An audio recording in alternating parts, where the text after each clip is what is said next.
I'm Steve Jensen, originally from Albany, New York.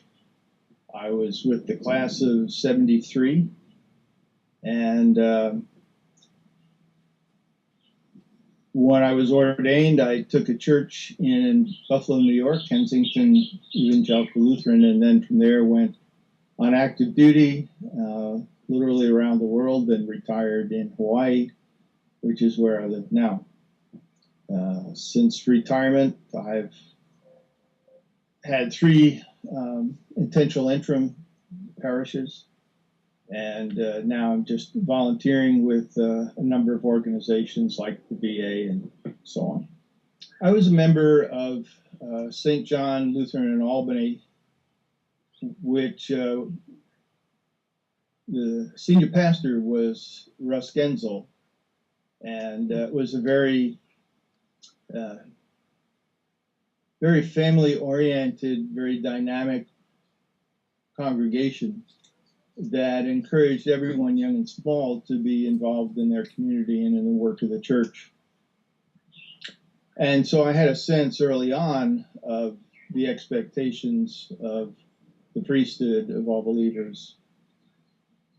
But while I was in high school, this was during the Vietnam War, and friends of mine were being called up to serve.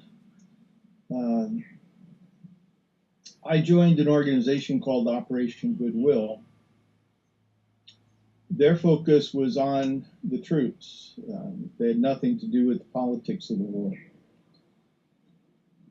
And they would invite the families to call, and those calls would be taped, put on the old reel-to-reel tapes, and then sent off to them in Vietnam so they could hear 3 minutes worth of family best wishes and latest news. They also gathered baby clothing and medicines and toys for the orphanages that our troops were working with up and down Vietnam. And they also had Operation Paperback, so they sent tons of books for the troops. We would send notes off with every gift and often receive notes back. And eventually, some of the soldiers and Marines who returned wanted to stop by and find out about us and would come visit.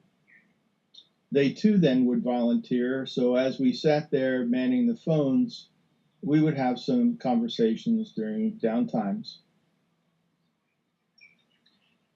A number of them began saying that they wish they had someone back in their unit that they could talk to as easily as they could with me, and they encouraged me to consider the chaplaincy. A couple of my best friends were killed in Vietnam from high school, and we as a class decided to build a memorial there at the church and at the high school, and in so doing, contacted people like General Westmoreland. When he heard about the things that we had been doing, he asked Senator Goldwater to consider giving me an appointment to West Point. And I seriously considered that. But I soon learned that I needed to have 5 years of follow-on active duty as an officer in the Army before I could even consider becoming a chaplain. And so I declined that appointment and went to the State University of New York at Albany. And while there, I continued to work with Operation Goodwill to the point of becoming the president of the organization. So as college was coming to a close, I was getting a degree in German and in secondary education, but still felt this call to chaplaincy and investigated it. I actually went to the chaplain school at Fort Hamilton in New York and spent some time visiting there and talked to people at the Air Force but then also looked at the Navy and discovered that Navy chaplains would be working with Navy Marines and Coast Guard, and I liked those options. And so as I looked at going to seminaries, the Synod staff suggested that instead of SUNY, I go to Hama and then go on to the Divinity School. But frankly, I couldn't afford it. And it seemed like the seminary in Philadelphia would be the best option for me.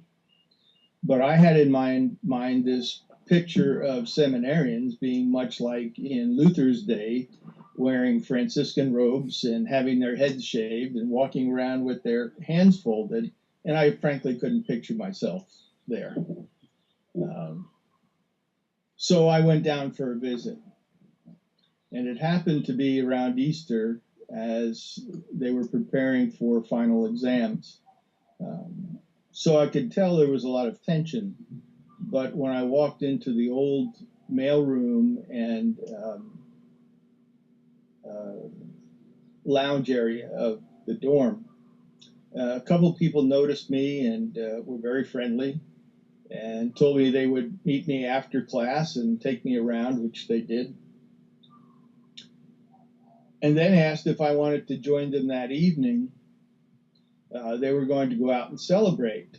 And apparently there was some Middle Eastern restaurant in Philadelphia where they had belly dancing.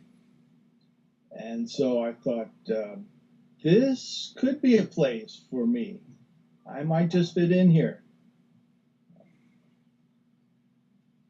But seriously, in talking with them, they had a sense of call. They had a sense of appreciation for the faculty. They couldn't quite show me the rest of the seminary grounds. I kept looking for a larger facility, and that seemed to be all there was. And it could use an update or two. But I went ahead and came down.